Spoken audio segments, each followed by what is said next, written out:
Tim gabungan Polres Palopo dan Polres Pasar berhasil menangkap buronan pelaku pencabulan terhadap anak kandung. Lainnya viral di media sosial, grup Facebook Fantasi Sedara yang meresahkan. Berbicara dan mengunggah konten yang mengandung unsur seksual terhadap keluarga kandung. Seorang ayah di Ternate, Maluku Utara tega mencabuli anak kandungnya sendiri hingga korban kini hamil 5 bulan. Kan paling mudah itu adalah keluarga sendiri. Sementara keluarga sendiri adalah seseorang yang paling mudah ditekan.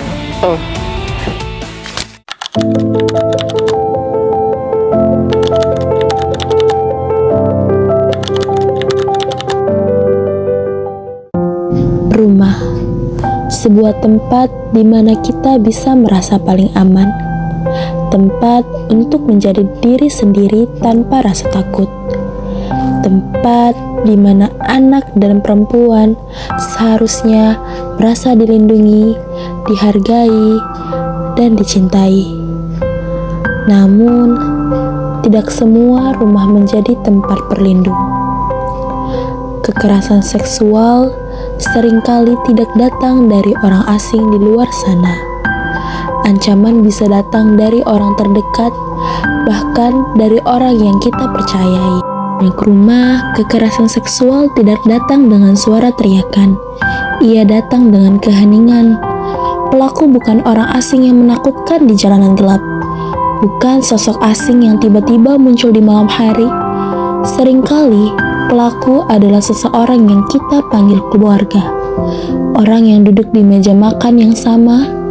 Orang yang setiap hari kita temui, kita percayai. Bagi seorang anak atau perempuan, rasa takut itu membungkam. Bagaimana bisa ia bersuara jika pelakunya adalah orang yang seharusnya melindungi? Bagaimana bisa ia melapor jika orang yang ia takuti tinggal serumah dengannya? Pelecehan seksual dari orang terdekat bukan hanya melukai tubuh. Ia merenggut rasa aman. Ia membuat rumah, tempat yang seharusnya jadi pelindung, berubah menjadi penjara sunyi. Banyak korban tidak berani berbicara. Mereka menyimpan semuanya sendiri. Rasa jijik, takut, malu, dan tidak percaya siapapun. Ini bukan sekedar kisah fiksi. Menurut data Dinas Pemberdayaan Perlindungan Anak dan Pengendalian Penduduk, banyak korban kekerasan seksual memilih diam karena takut dihakimi, dicap, atau tidak dipercaya. Ketakutan ini nyata.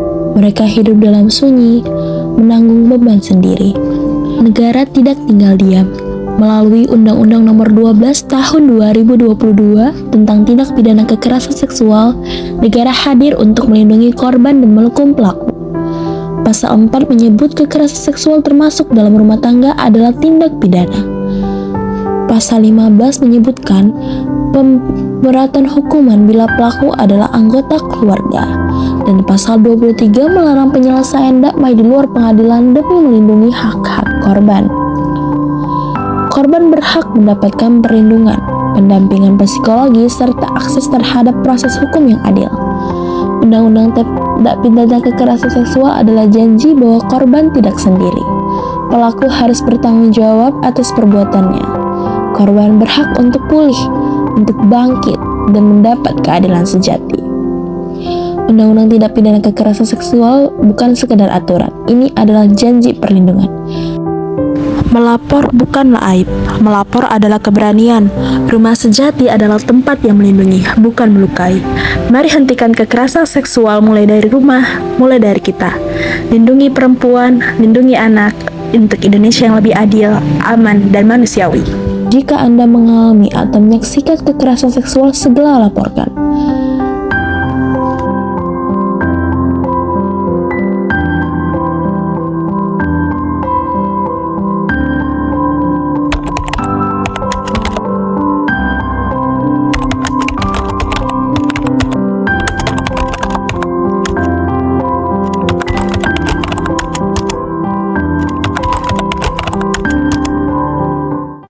Kami percaya setiap suara korban berharga.